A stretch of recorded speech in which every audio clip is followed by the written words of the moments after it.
mis, ça sera mis en l'air, on va dire.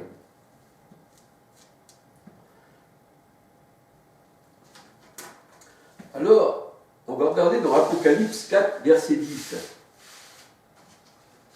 Apocalypse 4, verset 10. Les 24 vieillards se prosternèrent devant celui qui est assis sur le trône. Ils adorent celui qui vit au siècle des siècles, et ils jettent leur couronne devant le trône.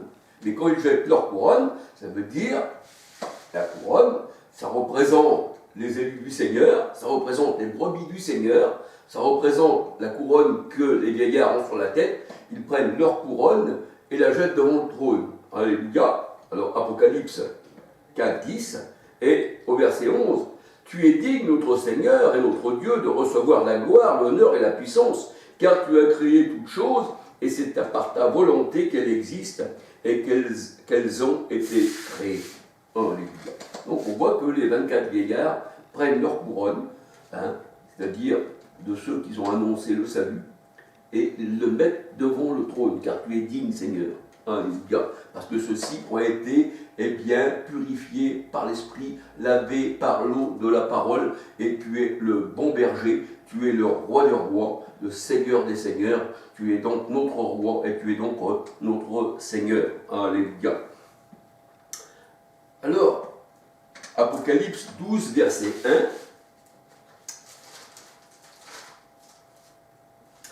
Il y eut un grand signe dans le ciel, une femme enveloppée du soleil, et la lune sous ses pieds, et une couronne de 12 étoiles sur sa tête. Ça veut dire que cette femme qui est enceinte représente l'épouse du Christ, et sur sa tête, elle a 12 étoiles. Et les étoiles, Apocalypse 1, 20, ce sont les anges, ce sont les envoyés. Alléluia. Et c'est sur la tête de cette femme, sur la tête de l'épouse du Christ. Et comme cette femme, dans l'Apocalypse 21, c'est l'épouse, eh bien, nous aussi, nous avons, eh bien, spirituellement, ces couronnes sur la tête. Alléluia. On voit que l'épouse, là, elle est, eh bien, couronnée de 12 étoiles, qui sont les 12 tribus d'Israël, qui représentent aussi les 12 disciples du Seigneur. C'est ce que nous voyons dans Apocalypse 21. Nous voyons que la ville a 12 portes, avec les noms des 12 tribus, et aussi, eh bien, le nom des 12 apôtres. Alléluia. Qui fait d'ailleurs les 24 vieillards.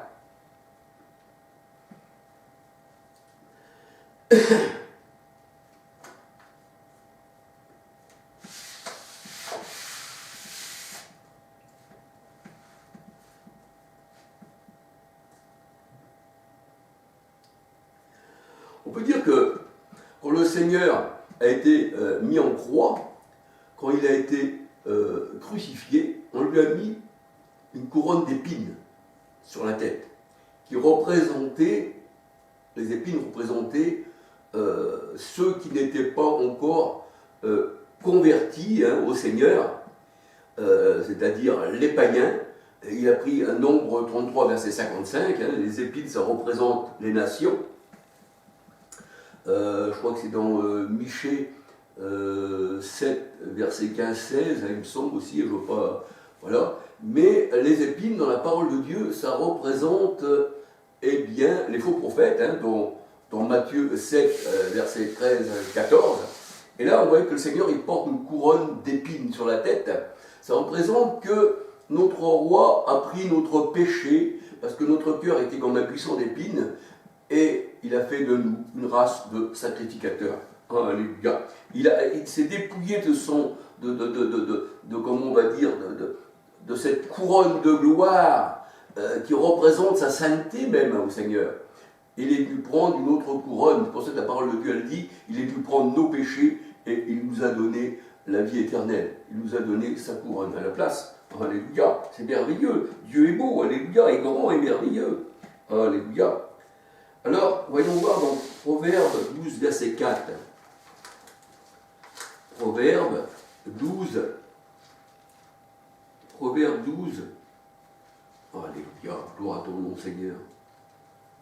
Proverbe 12, verset 4. Oui, oui. Alléluia. Proverbe 12, verset 4.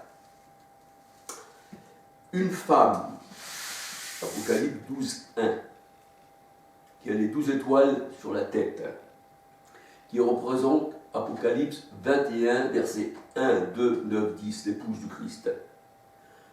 Proverbe 12, 4. Une femme vertueuse est la couronne de son mari, mais celle qui fait honte est comme la carie de ses os.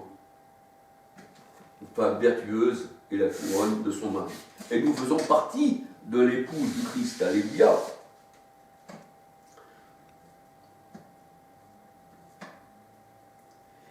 Et nous voyons dans la parole de Dieu, dans Ésaïe 23, verset 8, Ésaïe 23, verset 8,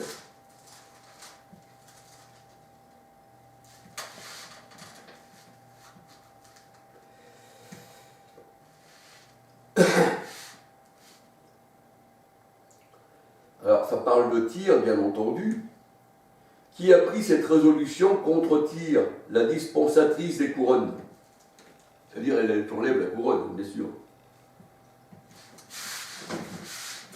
Ou alors, elle te donne une couronne aussi, hein, c'est certain. Parce que si tu fais partie de l'ennemi et que tu te laisses séduire, ta couronne est ôtée. Par les religieux, par les religions. Mais nul nous ravira de la main du Seigneur. Alléluia, de la main du bon berger. Alors, Ésaïe 23, 8, qui a pris cette résolution contre Tyr, la dispensatrice des couronnes, dont les marchands étaient des princes, dont les commerçants étaient les plus riches de la terre, étaient les nobles de la terre selon certaines versions. C'est l'Éternel des armées qui a pris cette résolution pour blesser l'orgueil de tout ce qui brille, pour humilier tous les grands de la terre. Alléluia. Alors on peut lire jusqu'au verset 14. Ésaïe 23, 8 à 14. Alléluia.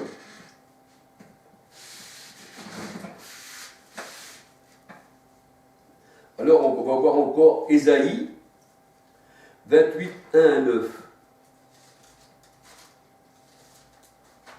Alors, Ésaïe 28, 1 à 9. Malheur à la couronne superbe des ivrognes d'Éphraïm, à la fleur fanée qui fait l'éclat de sa parure. Et la fleur fanée, dans la parole de Dieu, ça représente l'homme qui s'est fané et qui est bon à mettre au feu. Alors, Ésaïe 28, 1. Ésaïe 28, 2. Voici venir de la part du Seigneur un homme fort et puissant, comme un orage de grêle, un ouragan destructeur, comme une tempête qui précipite des torrents d'eau, et la fait tomber à terre avec violence, et elle sera foulée aux pieds, la couronne superbe des ivrognes d'Éphraïm, et la fleur fanée qui fait l'éclat de sa parure. Alors, en ces jours-là, alors là je suis dans Ésaïe 28, 1, et là je suis au verset 5. En ce jour-là, l'Éternel des armées sera une couronne éclatante et une parure magnifique pour le reste de son peuple. Un esprit de justice pour celui qui est assis au siège de la justice, et une force pour ceux qui repoussent l'ennemi jusqu'à dans ses portes. Alléluia. Donc, on peut lire Ésaïe 28, 1 pour la couronne des, on va dire, des ivrognes, à 29. Alléluia, gloire au Seigneur. Eh bien, voici, je vais m'arrêter là. C'était un petit partage avec vous, vite fait, alléluia. J'espère que je n'ai pas été trop long. Mais pour le Seigneur, rien n'est trop long, puisque c'est pour sa parole. Alléluia.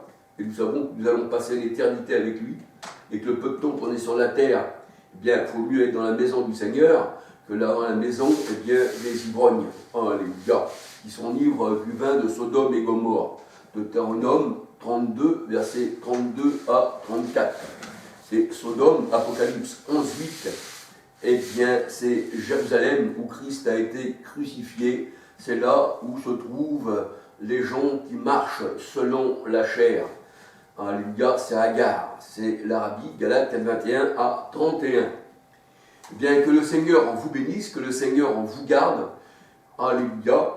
Et bien, comme je vous ai dit la dernière fois, que j'avais fait une petite étude sur une de mes vidéos qui parlait eh bien, aussi des brebis, eh bien, j'en vais en reparler, mais pour comprendre pourquoi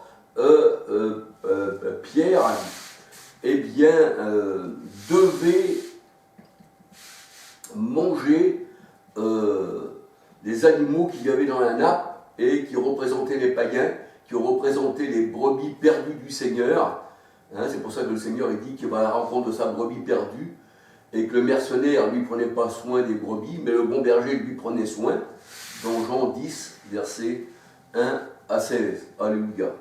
Donc j'ai préparé cette petite étude que je partageais avec vous. Alléluia. Et que le Seigneur vous bénisse. Puis à la prochaine vidéo. Alléluia. Si Dieu permet. Alléluia. Gloire au Seigneur.